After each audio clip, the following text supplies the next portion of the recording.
আচ্ছা বন্ধু, আমরা তো লাইলা মামুন কাণ্ডে ফেসবুকে একসময় ঢুকতে পারতাম না, কিন্তু এখন এটা মামুন কি করলো? মামুন আসলে লাইলাকে ছেড়ে দিয়ে হজ করে এসে নতুন একটা বিয়ে করলো। তুই কি করলি জীবনে? আমি তো এখন পর্যন্ত কিছুই করতে পারলাম না। আসলে মামুন ছেলেটা আসলেই ভাগ্যবান। হ্যাঁ, সে তার থেকে 15-16 বছর কচি কচি সুন্দরী তরুণীদেরকে বিয়ে করতেছে। হ্যাঁ। সে তার লাইফে যেটা পাচ্ছে আমরা তার কিছুই পাচ্ছি না। তাই এখন আসলে কি, আসলে এখন কি তোমরা বঞ্চিত? হ্যাঁ, এখন তো আমরা সেই শুধু বঞ্চিত। নারী পুরুষ সমান অধিকার না, আমরা আসলে পুরুষ পুরুষও এখন সমান অধিকার চাই কি? হ্যাঁ, অবশ্যই। এবং মামুনের মতো ভাগ্য চাই। অবশ্যই সে মামুন সে শুধু তো যেভাবে সে মায়ের মতো আদর স্নেহ পাচ্ছে সেটা আহ, আসলে বলার বাইরে। তো এরকম তো আমরা সেই আদর আদর স্নেহ তো আমরা আদর ডিজার্ভ করি। আদর স্নেহ পাওয়া আমরাও রিজার্ভ করি। অবশ্যই, অবশ্যই। হ্যাঁ, তো সে আসলে সবসময় মানে ওর আসলে বিবাহিত মেয়েদের প্রতি কি এমন মজা আছে?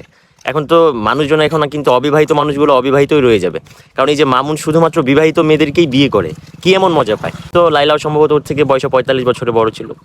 এবং এখন যে মেয়েটাকে বিয়ে করছে এটা কিন্তু মানে মামুন হচ্ছে ওই মেয়েটার 4 নাম্বার স্বামী, এবং মামুনের থেকে ওই মেয়েটা সম্ভবত মানে 10 থেকে 12 বছরে বড়। তো এই বড় বড় কচি তরুণীর কাছে কি এমন সে মজা পায়, একটু না, বুঝিয়ে বলবি? এভাবে এভাবে যদি সে বিয়ে করতে থাকে তাহলে তো আমরা একসময় দেশে মানে আমরা বিয়ে করার জন্য মেয়েই পাবো না। না, ও তো বিবাহিত মেয়েদেরকে বিয়ে করছে। তাও তো পাবো না। কেন, বিষয়টা তো তুই কি বিবাহিত মেয়েদেরকে বিয়ে করবি? বিষয়টা তো সেটাই। মানে তুই কি বিবাহিত মেয়েদেরকে না, বিয়ে করবি? বিবাহিত মেয়েদেরকে বিয়ে করবো আমি না। বলি কি, মামুনের সাথে দেখা হলে তুই ওর কপালের সাথে তোর কপালটা একটু ঘষা ঘষা ভাই। দিতে লাগবে। ঘষা দিলে যদি তোর ভাগ্যের একটু পরিবর্তন হয়। অবশ্যই।